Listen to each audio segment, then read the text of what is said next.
Po tash nuk kemi një situatë të re në Gaza, lufta vazhdon. Ne e quajmë luftë, po në fakt ajo është një gjenocid që kryhet me vrasjen e civilëve. Luftë do të ishte sikur Hamasi apo ushtria e Hamasit të luftonte me ushtrinë izraelite. Po në fakt kjo nuk ndodh, për shkak se Gaza sulmohet prej ajri, prej deti, prej vetë tokës së Izraelit me artilleri dhe rrafshohet e gjitha dhe në të shumtën e rasteve vriten civilët apo vriten shumica atyre që ka vriten janë fëmijë, për arsye se ka shumë fëmijë në Gaza, prej 2.3 milion banor që ka kishte, dikun 40% janë të moshës së re, apo ta quajmë prej 1 deri 18 vjet, dhe kjo është arsyeja pse vriten shumë fëmijë. Tani kuptohet që mlidhet qeveria e Izraelit të pretendojnë se do ta okupojnë Gazën, po ja që ata mlidhen gati 2 vite dhe çdo herë dalin me deklaratë se ne do ta okupojmë Gazën, do ta çlirojmë sipas tyre Gazën, po kjo nuk ndodh. Dhe tani kemi probleme të brendshme në Izrael për shkak se ushtarët izraelit janë të lodhur. Ata luftojnë që 2 vite dhe shqyrtojnë se nuk është e mundur që të mposhtet Hamasi, për shkak se Hamasi është i mirë i armatosur, ka strukturë nën-toksore në për tunele dhe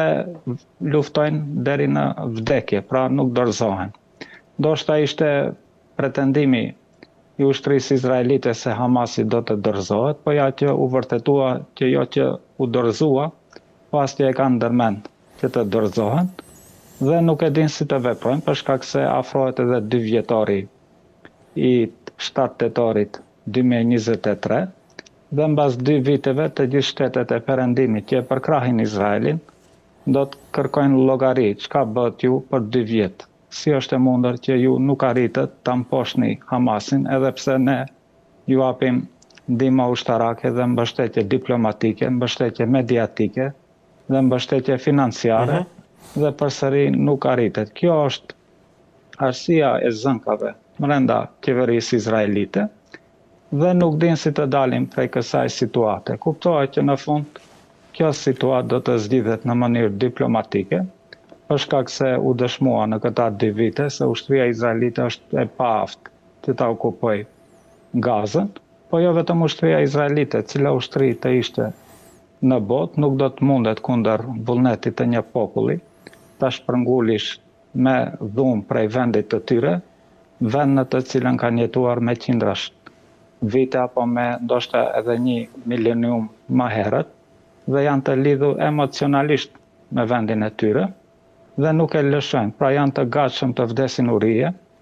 apo të vriten nga bombat se ta lëshojnë vendin e tyre. Kjo për shumicën e popujve në botë është e pakuptim, por ja që popujt ndryshojnë për njëri tjetrit, mentalitetet ndryshojnë për njëri tjetrit, dhe Gaza apo populli i Gazës është një dëshmi e rezistencës, do të shndërrohet në mit, në të ardhmen, si mit se si një popull e mbron vendin e vet, po ashtu do të jetë edhe një shembull i keq për Izraelin, se si e keq përdorin mbështetjen e perëndimit dhe forcën ushtarake për të zhdukur një popull të pafajshëm, dhe kjo do të jetë një leqje historike për popullin Izraelit, të cilën në të ardhmen, thuajse gjithë bota, do ta shiqojë si një popull gjenocidal, që ka kryer një gjenocid, për shkak se në të kaluarën, në këta vitet e fundit, dekadat e fundit, konsiderohej si viktim për shkak të rrethanave të luftës së dytë botërore, mirë po tash rrethanat kanë ndryshuar, dhe opinioni botëror dhe sidomos ai perëndimor ka ndryshuar, dhe si pasojë ne shiqojmë të gjithë shtetet e Evropës dal nga dal, thuajnë se do ta pranojmë pavarësinë e shtetit të Palestinës, dhe kjo do të shndërrohet në realitet këtë muaj, në 22 shtator 2025, do të mbahet asambleja e përgjithshme në Kombet e Bashkuar, ku shumë shtete të perëndimit do ta pranojnë pavarësinë e Palestinës. Para se të shkojmë tek kjo çështje asamblesë OKB-s, e kam çështje dytë, po qëndrojmë pak tek lufta, tek përpjekja e Izraelit për të aneksuar Gazën dhe për të instaluar aty një regjim, sipas Izraelit gjithmonë, i cili nuk do ta kërcënojë më Tel Avivin. Në fakt, shefi i shtabit të ushtrisë izraelite ka thënë që është e vështirë një qeveri ushtarake në Gaza, pra që të arish të qeverisësh një popullsi prej mbi 2 milion banorësh, në kushtet kur ata të konsiderojnë, po them, pushtues, siç i konsiderojnë palestinezët izraelitët. Nga ana tjetër, besoj ti e ke parë, disa ditë më parë në The Washington Post, rodhi një propozim në Shtetet e Bashkuara të Amerikës, sipas të cilit Gaza do të kthehet në një vend turistik. Dhe madje akronimi për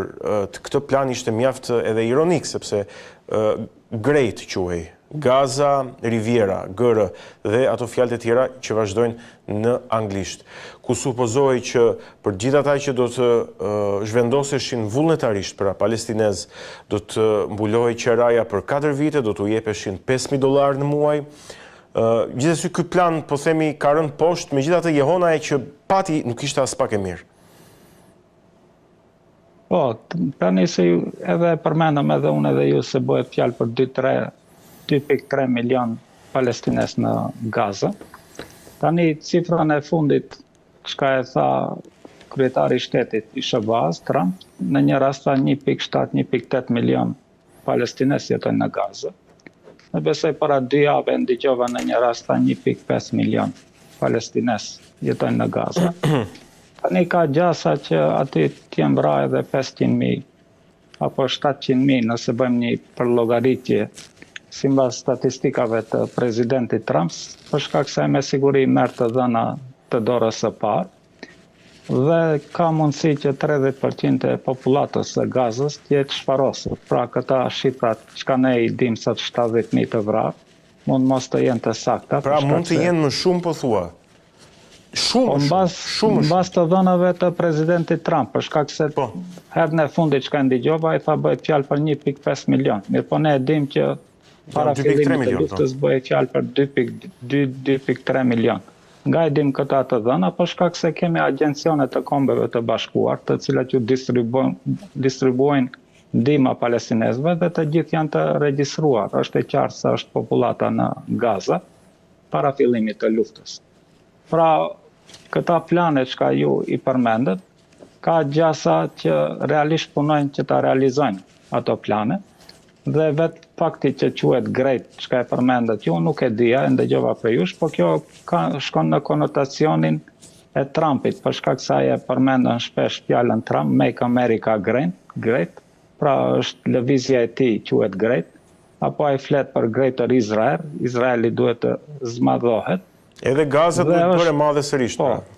Po, dhe edhe Benjamin Netanyahu, kryeministri i Izraelit, kur flet në për studio anglisht folse në Perëndim, ai thotë unë jam duke realizuar vizionin e Trump. Për shkak se është Trump i cili doli në para gazetarëve në një takim me Netanyahu në Washington dhe ai e propozoi që Gazën do ta marrim ne, e kishte fjalën për amerikanët, dhe do ta shndërrojmë në një rivierë ku ndërtohen hotele të ndryshme, kasino të ndryshme, dhe kuptohej që Trump si një bizhozhi i vjetër, kuptohej që do ta ketë kasinon e tij. Ai ka shfaqur edhe video me inteligjencë artificiale, ku në plazhën e Gazës pin birr së bashku me Netanyahu dhe gjithë Gaza është ndërtuar me hotele dhe në mes të Gazës ka një përmendore me ngjyrë ari të Trumpit. Pra, kjo është vizioni i Trumpit, i një njeriu gjysmë të çmendur, i cili mendon se aty do të shkojnë njerëzit në për kasino dhe në për hotele dhe të pushojnë, ku ndër ato hotele ka me qindra mijëra eshtra të fëmijëve. Pra cili njeri normal do të shkonte aty për pushime, t'i marrë fëmijët e vet dhe të bënte një pushim 2 javor, kur e din se aty qindra mijëra civil të vrarë ka për të ndërtuar ato hotele. Pra shiqohet se është një projekt i një psikopati, qoftë ai projekti Trumpit apo projekti Netanyahut apo kushdo që qoftë, dhe kuptohet që projekti tyre ekonomik do të dështone. Po unë mendoj që është e largët ai projekt për të realizuar, për shkak se ata kanë edhe shumë punë puna kryesore është që ta mposhtin dëshirën e palestinezëve që të mbeten aty dhe rezistencën palestineze të cilët as pak nuk tërhiqen, por luftojnë si luftëtar të vërtet dhe i kanë shkaktuar mijëra ushtar të vrarë ushtrisë izraelite dhe dhjetra mijëra tjerë të plagosur. Qartë, frymëzim, për të kaluar të çështje dytë, do ngelemi në Gaza, me situatën që po zhvillohet atje, por për ta zhvendosur tashmë në selinë e Kombeve të Bashkuara në Amerikë, në Shtetet e Bashkuara, në New York. Atje ku pritet që 22 shtator, siç thotë të mbahet seanca ndjes e OKB-s, ku shumë shtete të botës, seanca do të udhëhiqet nga Franca dhe nga Arabia Saudite, siç e dim, dhe ku shumë shtete të botës do të shpallin njohjen për shtetin palestinez. Franca, sigurisht Arabia Saudite, sigurisht Mbretëria e Bashkuar me shumë ngjasa, Belgjika e bëri dje, sigurisht Australia ka pasur dhe një debat midis kryeministrit australian dhe atij Netanyahu, ti e ke ndjekur besoj, dhe Kanadaja gjithashtu. Pra, shumë vende të rëndësishme të botës perëndimore do të shpallin njohjen e tyre për shtetin palestinez. Por Shtetet e Bashkuara të Amerikës kanë revokuar vizat për të gjithë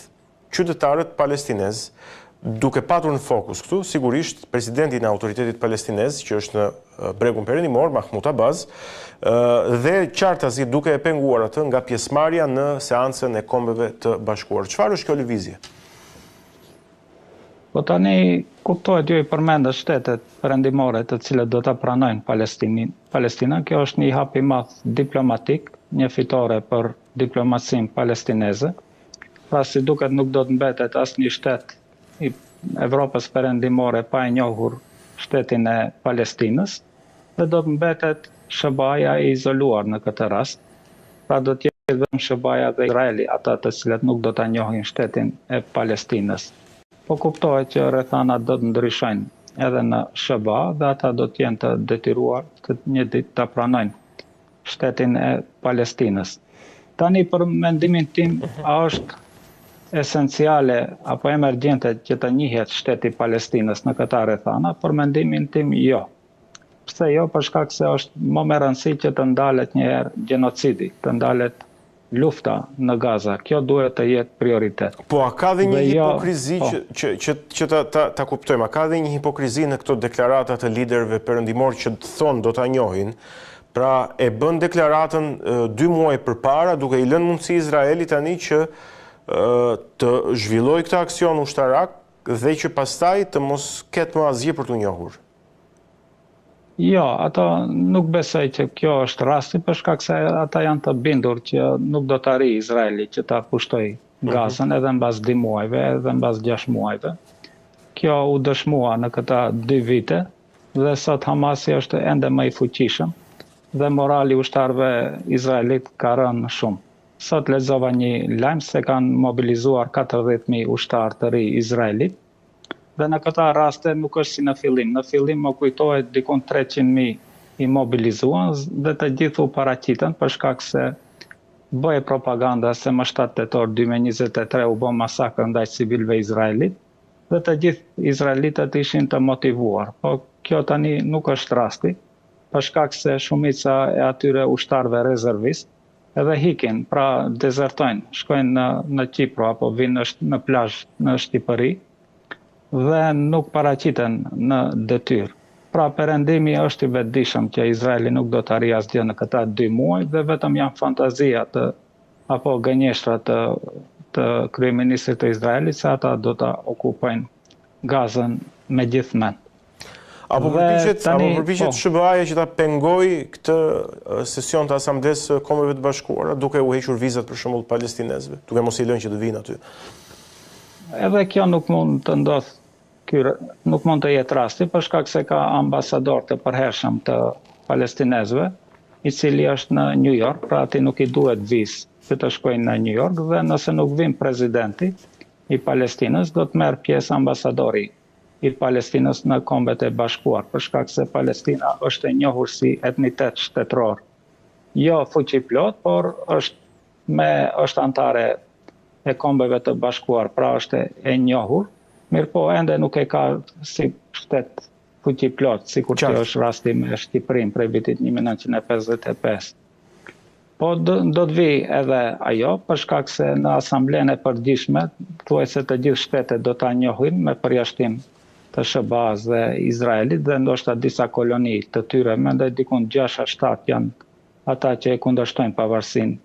e Shqipërisë nga 193 apo 4 shtete sa ekziston në botë që janë anëtare të OKB-s. Tani mendimi im është që kjo është një dhënie kohe, pavarësia e Palestinës, dhënie kohe Izraelit që të vazhdojë me gjenocidin. Dhe prandaj unë e them që nuk është koha tani për njohjen e Palestinës. Ata duhet që t'i japin ultimatum Izraelit që nëse brenda 3 muajve, për shembull, nuk e ndërpritni këtë luftë, do të keni sanksione ekonomike, sanksione të armatimit,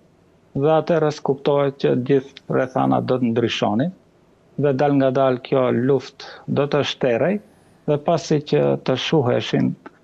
luftimet apo të ftoheshin gjakrat, atëherë do të diskutohet çka në të ardhmen dhe do të gjindej një zgjidhje diplomatike që do të ishte në atë territor të ketë 2 shtete, Palestinës dhe Izraelit, ashtu sikur edhe parashikojnë rezolutat e OKB-s, apo nëse kjo nuk ju konvenon, atëherë të jetë vetëm një shtet ku të gjithë qytetarët do të ishin banorë apo qytetarë të barabartë me ligje të njëjta. Po kuptohet që kjo Izraelit nuk i konvenon për shkak se ata kanë një mentalitet racist. Ata e shikojnë popullin e tyre se është i zgjedhur nga Zoti dhe se ai vend është i përcaktuar nga Zoti për çifutët dhe prandaj nuk pajtohen që të bëjnë një kompromis me palestinezët dhe kuptohet që mbështetja e SBA-s dhe sidomos e kësaj administrate ju e pat atyre potencial që ti injorojnë të gjithë kërkesat e botës, e gjithë qartë.